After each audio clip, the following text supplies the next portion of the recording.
dollars aren't backed by gold anymore? Let me give you a quick story. So, for most of US history, every dollar was tied to a fixed amount of gold. That's what gave money real value and confidence. But in the 1930s, during the Great Depression, President Roosevelt suspended the gold standard to stop bank runs. Then, after World War II, the US set up what was called the Bretton Woods system. The dollar was tied to gold at $35 an ounce, and the rest of the world pegged their currencies to our dollar. The problem? Well, by the late 1960s, the US was spending big money on the Vietnam War and social programs, printing more money than the gold reserves could support.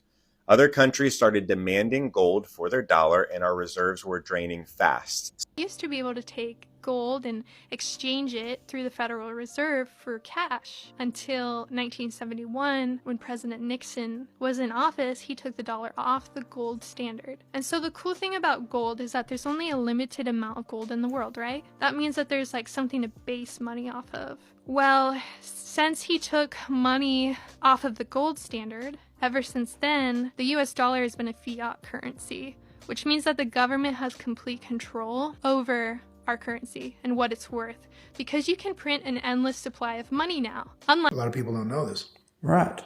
Right?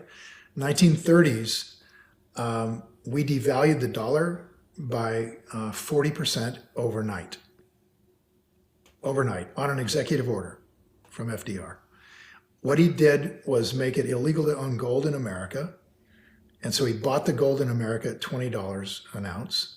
And then once that was accomplished, with an executive order, he put the value of gold at roughly $40 an ounce, I think 36 to 40 or something like that.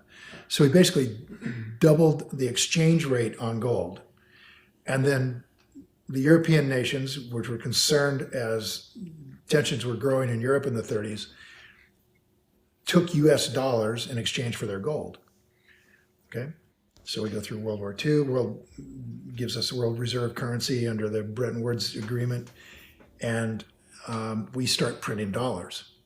So we print dollars to pay for Vietnam, we print dollars to pay for a welfare society, and Britain, Switzerland, and France noticed this by 1970, and in 1971 said, okay, then we will now exercise our right under our agreement to get our gold back. Here's your $40.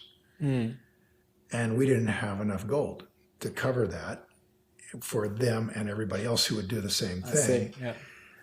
Since we had devalued the dollar so extraordinarily, and Nixon took us off the gold standard and screwed them, just like that.